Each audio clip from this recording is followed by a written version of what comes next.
ሰላም ቤተሰብ እንዴት ናችሁ? ደህና ናችሁ ወይ? እኔ ያለው እግዚአብሔር ይመስገን። በያላችሁበት ዓለም ዳርቻ ሰላማችሁ ይብዛልኝ።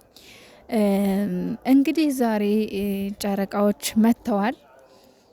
እንዲሁም ብሩኬ በጣም ተጨናንቋል እውነት ለመናገር ምክንያቱም ምንም ባልጠበቀውና ምንም ባላሰበው ነገር ነው ሌላ ጣጣ ውስጥ የገባው።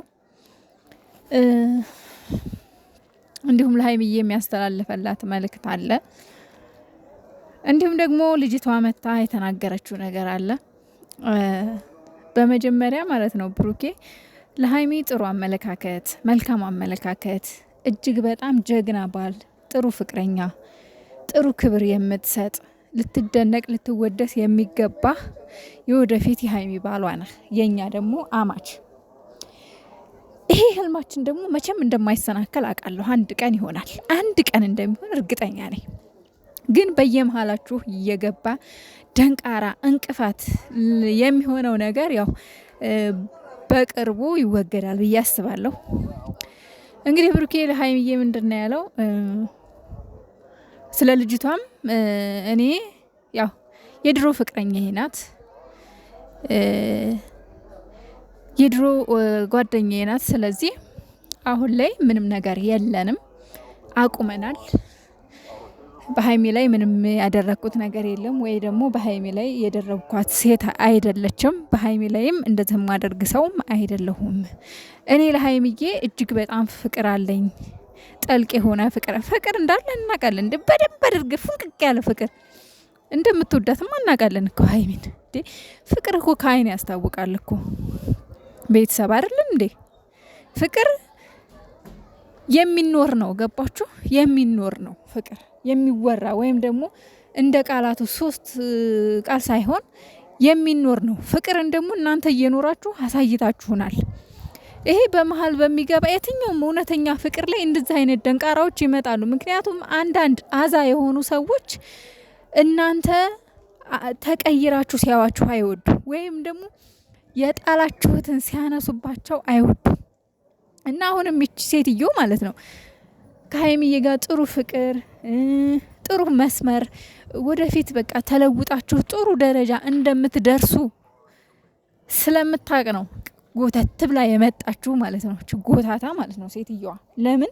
እናንተን ለማለየት፣ እናንተን ለመረበሽ። ሁለተኛ ነገር ደግሞ ቡቡዬ እጅግ በጣም ሲበዛ የዋህ ነው። እጅግ በጣም ሲበዛ ማለት ነው።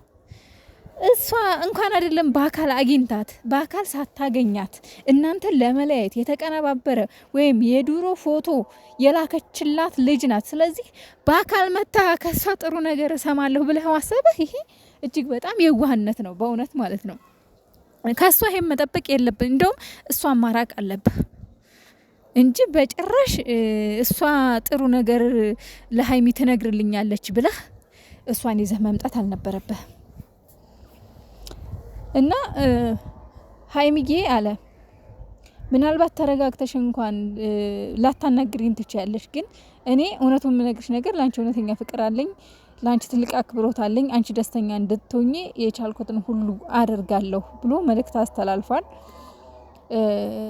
ቅመምዬ ማለት ነው ሀይሚዬ፣ እኔ ቆንጆ፣ ይሄ ሁሉ ኦዲየንስ ለአንቺ ምን ያህል ክብር እንዳለው ታውቂያለሽ፣ ምን ያህል ፍቅር እንዳለው ታውቂያለሽ፣ ለእናንተ ለሁለታችሁም ማለት ነው። ስለዚህ እችን ሴትዮ ማመን የለብሽ። ምን አባሽ አገባሽ? ብሩኬ የኔና የኔ ብቻ ነው። ስለዚህ ከህይወታችን ውጪ ብለሽ እሷን መንቅረሽ ማስወጣት አለብሽ። እሷ የምትፈልገው የእናንተን መጣላትና የእናንተን መለያየት ነው። ለዚህ ደግሞ አንቺ እየፈቀድሽላት ነው። ይህንን ማድረግ የለብሽም ሀይሚዬ።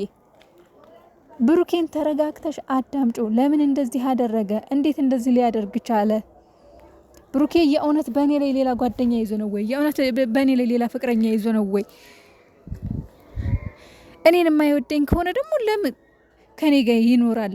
ወይም ደግሞ እስኪ እናንተ የምታረጉትን አክት ወይም ደግሞ የሚያሳይሽን አክት እስካሁን ድረስ እንኳን አይደለም አንቺ እኛ ለአንቺ ምን ያህል ፍቅር እንዳለው የተረዳ ነው በሚያደርገው ነገር ነው።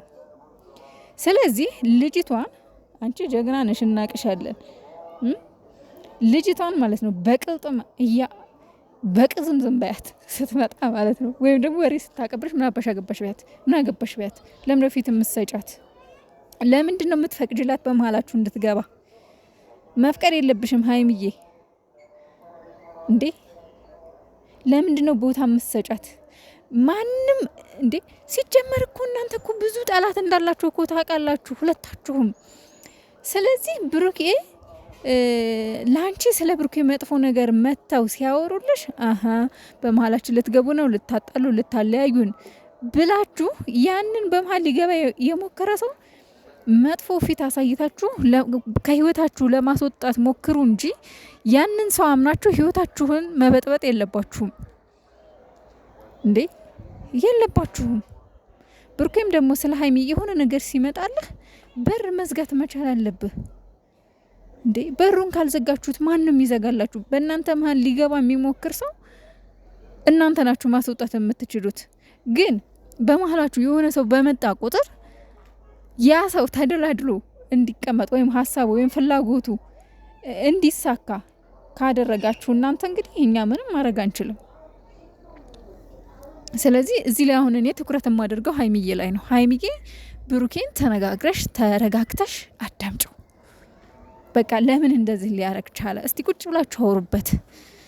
ስሜታዊ አትሁኚ።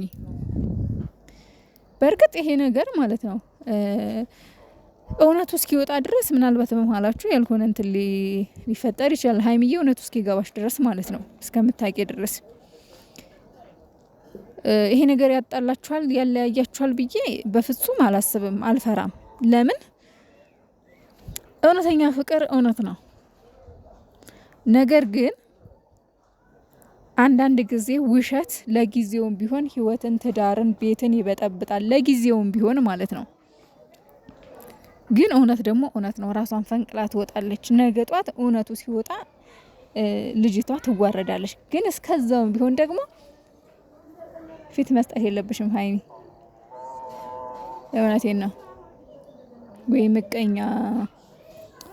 እኔ እኮ የሚገርመኝ ነገር ማለት ነው አንዳንድ ሰዎች ከጣላችሁን ልባችንን ሰባብራችሁ ረጋግጣችሁን እኛን እንቁጥቁጥ ድቅቅቅ አድርጋችሁ ከሄዳችሁ በኋላ የተሰባበረውን የደቀቀውን ልባችንን አንስተን ጠጋግንን ለጣጥፈን የሆነ ጥሩ ህይወት መኖር ስንጀምር፣ ጥሩ ነገር ላይ መድረስ ስንጀምር ተመልሳችሁ መታችሁ እንደ ወገብ ቅማል ለመጣበቅ ህይወታችን ለመበጥበጥ የምትሞክሩት ነገር በጣም ነው የሚደብረው፣ በጣም ነው የሚያስጠላው። እግዚአብሔርን ፍሩ። የእውነት የሰው ህይወት የምትበጠብጡ ማለት ነው። እና ብሩኬ ይች ልጅ ድጋሚ ለሀይሚ ጥሩ ነገር ትነግራታለች ወይም ደግሞ ለሀይሚ ታስረዳልኛለች ብለህ ይች ልጅ ሀይሚ ጋር ታቀርባት።